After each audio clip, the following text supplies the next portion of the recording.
ये बताइए, हम अभी आपका कहेंगे कि लाइए 2 कमरा का मकान आपको बना देते हैं और इसके पहले 4 थप्पड़ मारते हैं। आप थप्पड़ खाइए कि मकान बनवाइएगा? क्या कीजिएगा बोलिए ना, आप ही बोलिए क्या कीजिएगा? थप्पड़ खाना पसंद कीजिएगा? नहीं ना, कहेगा मकान मत बनाओ लेकिन थप्पड़ नहीं खाएंगे, मतलब स्वाभिमान से जिएंगे। नरेंद्र मोदी जी ने अपने 10 साल के शासन में इस देश के नागरिकों को स्वाभिमान से जीने का मूल मंत्र और मंत्र सिखाया। ये राजनीति का विषय नहीं है, ये जात पात का विषय नहीं है, ये धर्म का विषय नहीं है। इस बात को समझना पड़ेगा।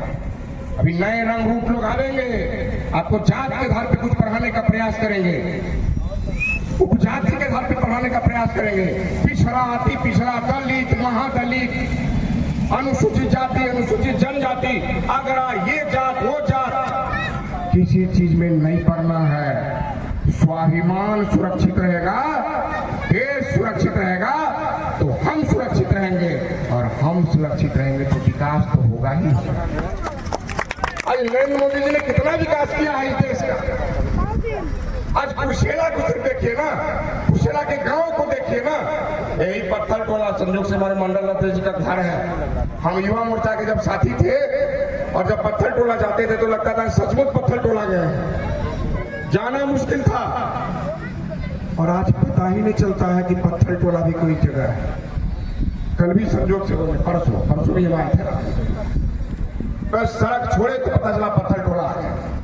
ये विकास है, ये नरेंद्र मोदी जी का विकास है। और अब पूरी ईमानदारी से कह सकते हैं कि बिहार में जब जब आदरणीय नीतीश कुमार जी भाजपा के साथ रहे हैं तब तक विकास होता रहा है, ये याद रखना पड़ेगा। अभी राघवेंद्र जी कह रहे थे आदरणीय भारतेंदु जी के आने के पूर्व, कल कुछ लोगों ने जिस तरह का दृश्य दिखाने का काम किया है कुर्सेला में, अपने आप को कहते हैं नेता प्रतिपक्ष।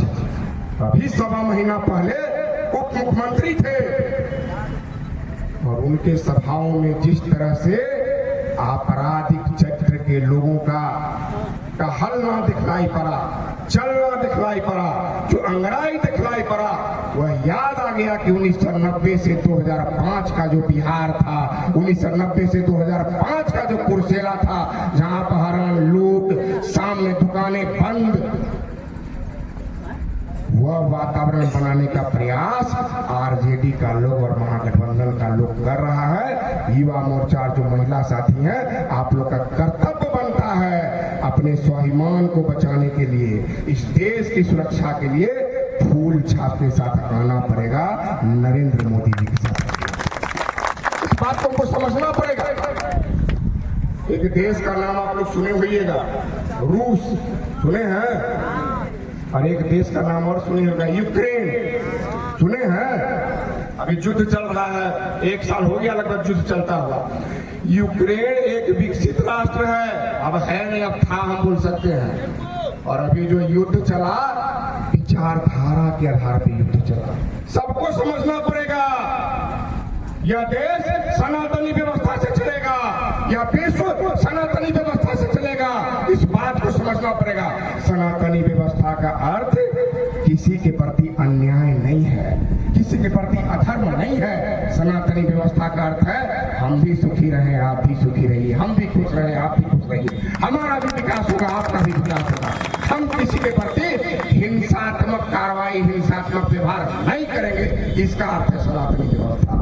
लेकिन लोग सनातनी व्यवस्था को धर्म के चादर में लपेट देने का काम करते हैं। इस बात को हमको आपको समझना पड़ेगा। हम बताना ये चाह रहे थे, विकास अपनी जगह है, विकास होना चाहिए, और नरेंद्र मोदी जी लगातार विकास कर रहे हैं, नीतीश कुमार जी लगातार विकास कर रहे हैं। लेकिन जब विचारधारा भैया क्या रहा, लेकिन जब विचारधारा की लड़ाई होती है तो रूस और यूक्रेन का युद्ध हुआ, रूस में भी तो बहुत विकास हुआ है, यूक्रेन में भी बहुत विकास हुआ है। आज आधा यूक्रेन समाप्त हो गया, विचारधारा के आधार पर समाप्त हो गया।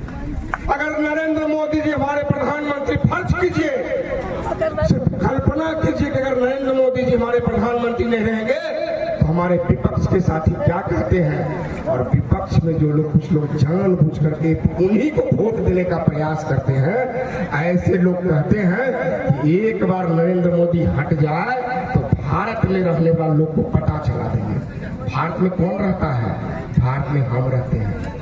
एक नाम सुने हुएगा, उसका नेता यहाँ कुर्सेला में भी है, ओवैसी, AIMIM का वो है, असदुद्दीन ओवैसी। उसका वो भाई है, नाम बड़ा गड़बड़े है, अकरुद्दीन की अकरुद्दीन क्या लिखता है, ओवैसी। वो एक बार बोला था कि 15 मिनट के लिए भारत के पुलिस को हटा दिया जाए तो इस देश के हिंदुओं को पता चला देंगे। ऐसे बोला, माइक पर बोला। हम तो सबके साथ सम्मान की बात करते हैं। ये देश किस दिशा में जा रहा है इसको समझने का प्रयास कीजिएगा। विचारधारा की लड़ाई हुई तो आज आधा यूक्रेन समाप्त हो गया। कल भारतीय जनता पार्टी और नरेंद्र मोदी हम लोगों के साथ नहीं रहेंगे तो इस हिंदुस्तान को लोग गुलाम बना देगा, गजवाए हिंद कर देगा। इस बात को हमको और आपको समझना पड़ेगा। ये बात नहीं समझिएगा तो देश पुनः गुलामी की ओर चला जाए। ये कोई जात का विषय नहीं है, ये कोई धर्म का विषय भी नहीं है, ये विचारधारा का विषय है। नरेंद्र मोदी जी कहते हैं हमारा हिंदुस्तान सुरक्षित है, और अभी अभी उन्होंने कहा है, राष्ट्रीय अधिवेशन में भी कहा है और लगातार कह रहे हैं। परसों तरसों भी कहीं कार्यक्रम था, बड़ी स्पष्टता से कहा देश के जनता के आशीर्वाद से हम तीसरी बार सरकार में आएंगे। और इसके बाद उन्होंने अगला वाक्य कहा, 2 बार तो हम, पहली बार तो जो गड्ढा था उसको भरने में लग गया, दूसरी बार जब बना तो कुछ विकास का भी काम हुआ, आप लगातार देख रहे हैं। तीसरी बार जब हम बन के आएंगे तो इस देश को ऐसा मजबूत और समृद्ध देश बनाएंगे कि आने वाला 1000 साल तक कोई हमारी ओर आंख उठा करके भी नहीं देख सकता। नरेंद्र मोदी जी कोई सामान्य आदमी नहीं है, मत समझिए कि कोई खाली नेता है। नरेंद्र मोदी जी अपने जवानी में अपने घर को छोड़ करके हिमालय चले गए थे तपस्या करने। वहां कोई साधु महात्मा मिले, आप समझ, अरे हिमालय आप समझ सकते हैं, यहाँ गांव के किसी जंगल में 4 घंटा चल जाइएगा तो पता चल जाएगा कि देश दुनिया क्या है। वो हिमालय चले गए, जवानी में हिमालय चले गए, घर परिवार छोड़ करके लगातार भटकते रहे। देवदूत का दर्शन हुआ उनको, देवदूत का, हम नहीं कहते कि ईश्वर का दर्शन हुआ, देवदूत हम सब है, साधु महात्मा। देवदूत का दर्शन हुआ, उन्होंने नरेंद्र मोदी को कहा कि तुम्हारी आवश्यकता इस भारत देश को है, तुम्हारी आवश्यकता विश्व के मानव समुदाय को है। तुम हिमालय छोड़ करके फिर भारत वापस जाओ, तुम कल इस देश का नेतृत्व करोगे, इस विश्व का नेतृत्व करोगे। और नरेंद्र मोदी जी उस हिमालय में जो तपस्या कर रहे थे, तपस्या छोड़ करके फिर हिंदुस्तान में आए, राष्ट्रीय स्वयंसेवक संघ के साथ उन्होंने काम करना प्रारंभ किया और उसके बाद गुजरात के मुख्यमंत्री बने। आपके आशीर्वाद से 2014 से लगातार प्रधानमंत्री बने और आज देश को उन ऊंचाइयों पर ले जाने का काम कर रहे हैं। कभी आपने सोचा था यहाँ क्या होता है? कुर्सेला में भी हुआ है, छोटी सी बात बता देना चाहता हूँ। छठ पूजा होता है, कभी कभी घाटों पर कुछ लोग गलत चीज फेंक देने का काम करते हैं, सुनते हैं ना कभी कभी आप लोग, कहे रे भाई तू छठ पूजा नहीं कर सके, वो घाट को लोग अपवित्र कर देने का काम कर रहा है। और नरेंद्र मोदी जी तो वह महामानव है, संयुक्त अरब अमीरात में जाकर के अरबों का मंदिर बना करके चला है। ये हमारे हिंदुस्तान में लोग घाटों पर कुछ गंदा चीज फेंक करके घाट को पवित्र करने का काम करते हैं। नरेंद्र मोदी जी तो संयुक्त अरब अमीरात में जाकर के अपने हिंदुत्व का झंडा गाड़ करके चले आए। ये नरेंद्र मोदी ऐसे महामानव है, इस बात को हमको और आपको समझना पड़ेगा। ये छोटी बात नहीं है। अब संयोग ऐसा हुआ है, लोग कहते हैं कि हम लोग लगातार बढ़ोतरी की बात करते हैं, ये संयोग ऐसा हुआ, कौन पूजा नहीं करता है, लेकिन ये सोचने का विषय है। अभी आदरणीय योगी आदित्यनाथ जी ने एक बात कहा, वैसे कभी कभी अब शादी के स्तर पे नहीं कहना चाहिए, कभी कभी हम लोग उनकी बातों से मतांतर रखते हैं। इन्होंने बड़ी अच्छी बात कही कि महाभारत के काल में पांडव पक्ष ने 5 गांव मांगने का काम किया था, कौरवों ने नहीं दिया, नतीजा महाभारत हुआ, कौरव भस्मीभूत हो गए। योगी आदित्यनाथ जो उत्तर प्रदेश के मुख्यमंत्री हैं, उन्होंने कहा, इस देश के ही नागरिकों से कहा, जिस पर नरेंद्र मोदी जी कहते हैं 141 करोड़ हमारे देशवासियों, परिवारवासियों, उसी परिवार के 18 करोड़ लोगों से कहा कि अरे भाई 3 जगह हमको दे दो, हम सब जगह भूल जाएंगे। 3 जगह हमको दे दो, अयोध्या तो हमको मिल गया, अब हमको काशी दे दो, हमको मथुरा दे दो, और कोई एक जगह है वो हमको दे दो, वो हमारा है। अब देखिए इस बात को टीवी पे डिबेट चलता है, आप समझने का प्रयास कीजिएगा, आप किसी से भी डिबेट कर सकते हैं। हमको नहीं आता है रामायण, महाभारत, पुराण, बाइबल, कुछ नहीं आता है, लेकिन डिबेट हृदय से करते हैं। किसी व्यक्ति का, आप सब लोग, बहुत लोग ऐसे हैं जो बाल बच्चेदार हैं, किसी व्यक्ति का जन्म कोई एक ही जगह होता है ना, होता ना, मान ली मेरा जन्म ननिहाल में हुआ है, तो मेरा जन्म स्थान क्या होगा, जहाँ मेरा ननिहाल होगा वहाँ होगा। किसी का जन्म ददिहर में होता है तो उसका जन्म स्थान वही होगा। राम जी का जन्म जो मान्यता है, ये आस्था का विषय है, कुछ समझिए, अभी लोग बरगला रहा है बहुत। राम जी का जन्म ये मान्यता है, इसको सिद्ध किया गया कि अयोध्या में हुआ था। तो भाई मेरे राम जी के जन्मस्थल पे 500 साल तक का विवाद क्यों किए? इसका मतलब है आप राम को नहीं चाहते हैं और राम के चाहने वाला को भी नहीं चाहते हैं। कृष्ण जी का जन्म मथुरा में हुआ, आप वहां क्यों नहीं बनने देना चाहते हैं?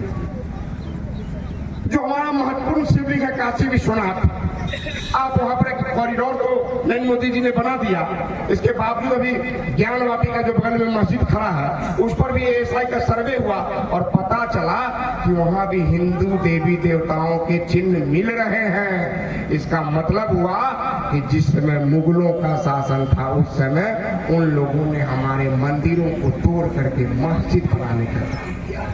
लोग भाईचारा की बात करते हैं कि भाईचारा है, धर्मनिरपेक्षता की बात करते हैं, तो इस धर्मनिरपेक्षता में सबसे बड़ी बात यही होती है कि भाई कम से कम मेरा जहाँ जन्म स्थान है उसको तो सुरक्षित छोड़ दो।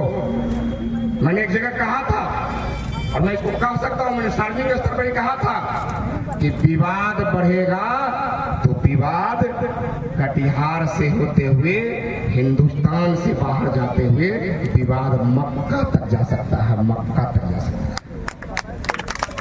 मक्का भी हमारा है, इस बात को समझने का प्रयास कीजिएगा। इस भारतवर्ष में कोई धर्म स्थल हो, सबको सब जगह जाने की छूट है। हम लोग जाते हैं ना, तो मस्जिद में गए हैं, हम तो गुरुद्वारा में भी गए हैं, अंतर ये कि इसको यहाँ पहन लीजिए, जाइए प्रणाम कीजिए। चर्च में भी हम जाते हैं, फर्क इतना है कि बस मोमबत्ती जलाने बोलता है, जला लीजिए। हम कहे व्यक्तिगत मैं बता रहा हूँ, कहीं जाने से रुकावट नहीं होता है। मक्का में ऐसा क्या है जो गैर मुस्लिमों को वहां जाने से रोका जाता है? अरे वह भी तो आस्था का जगह है, आस्था का स्थल है, जिसको हम भगवान कहते हैं, आप अल्लाह कहते हैं, कोई गॉड कहता है, कोई और कुछ कहता होगा, ठीक है। तो भैया हम भगवान को प्रणाम करने जा रहे हैं, हम अल्लाह को प्रणाम करने जा रहे हैं, हमको मक्का जाने दो ना। हमको मक्का नहीं जाने दिया जा रहा है, इसका मतलब है कि मक्का में भी हमारे ही लोगों का कोई पहचान वहां छुपा हुआ है, उस पहचान को छुपाने के लिए हमको नहीं जाना। अगली सरकार बनेगी तो हम मक्का पर भी दावा करेंगे और इसका सबसे बड़ा दारोमदार आप पर निर्भर करता है, जनता पर निर्भर करता है। इस नाते हम आपसे आग्रह करना चाहते हैं कि अभी नरेंद्र मोदी जी ने अपने 10 सालों को पूरा किया है और अब चुनाव आने वाला है। मार्च महीना में नोटिफिकेशन अधिसूचना जारी होगा, 10-15 तारीख 6 तारीख तक में हो जाए। अप्रैल मई में हम लोग वोट डालने वाले हैं। हम आप लोगों से करबद्ध आग्रह करते हैं, बात और बोल देना चाहते हैं, बोलते बोलते आप लोगों से बातचीत होने लगा। तो कुछ लोग इस हिंदुस्तान में